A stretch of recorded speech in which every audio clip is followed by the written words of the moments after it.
என்னது இன்னைக்குன்னு பார்த்து இவ்வளவு பெருசா? அப்ப ஓவர் டைம் தான் பார்த்தாவணும் போல இருக்கு. இவங்களோட லீடரும் சரி ஓகே வாங்க கிளீன் பண்ண போலாம்னு சொல்றாரு. சிட்டிசன்ஸ் எல்லாருமே தேர்ட் டிவிஷனை பாராட்டு மேல பாராட்டுறானுங்க. ஏன்னா எந்த உயிரிழப்பு இல்லாமலே சக்சஸ்ஃபுல்லா ஒரு கைஜிவை இவங்க கொண்டு இருக்கிறாங்க. ஆனா அதே நேரத்துல கிளீனிங் கருப்புல இருக்கிறவங்களுக்கு அதுக்கேத்த அங்கீகாரம் கிடைக்கிறது கிடையாது. ஏன்னா அவங்க தான் கைஜு அந்த இடத்துல இருந்து அப்புறப்படுத்துவாங்க. அப்புறப்படுத்தினதுக்கு அப்புறம் தான் அந்த இடத்த மக்களோட பயன்பாட்டுக்கு விடவே முடியும். காஃப்கா இஷ்யூமோட வந்து ஒரு சாம்பிள் வேணும்னு கேட்டாரு. யாராச்சும் கிரீஸ் டப்பா இருந்தா கொஞ்சம் தூக்கி வீசிங்க, என்னோட செயின்ஸா வெட்ட மாட்டேங்குது.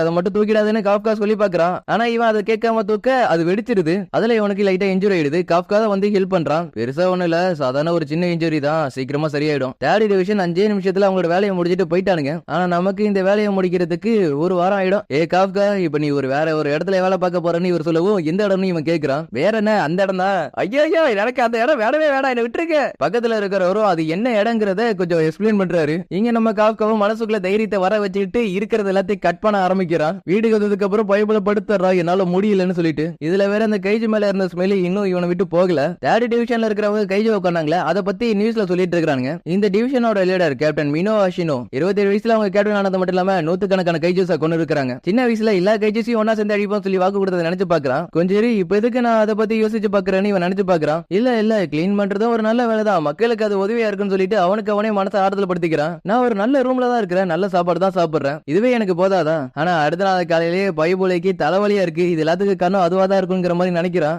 காஃப்கா இங்க வா, நம்ம கூட பார்ட் டைமா ஒரு பையன் வேலை பார்க்க போறான். இவனோட பேரு வந்து இச்சிகாவா. இவன் டிஃபென்ஸ் ஃபோர்ஸ்ல தான் சேருவேன்னு ரொம்ப கான்பிடென்ட்ல இருக்கிறான். இவனும் டிஃபென்ஸ் ஃபோர்ஸ்ல சேரணும் தான் ஆசைப்பட்டான். ஆனா அந்த ஆசையை ரொம்ப வருஷத்துக்கு முன்னாடி விட்டுட்டான்னு கூட இருக்கிறவர் சொல்றாரு. கூட இருந்துகிட்டே என்ன அவமானப்படுத்துறானே. ஆமா எதுக்காக நீங்க கை விட்டீங்கன்னு இச்சிகாவா கேக்குறான். நானும் நிறைய வாட்டி ட்ரை பண்ணேன், ஆனா ஒவ்வொரு வாட்டி என்னோட நிறைய பெஸ்டான ஆளுங்க இருந்தனால எனக்கு அந்த வாய்ப்பு கிடைக்கல. இதுல வேற எனக்கு கொஞ்சம் வயசு ஏறிடுச்சு, அதனால நானும் விட்டுட்டேன். ஆனா எக்காரணத்தை கொண்டும் நான் விட்டு கொடுக்க போறது கிடையாதுன்னு இச்சிகாவா சொல்லிட்டு போறான். ஐயோ அந்த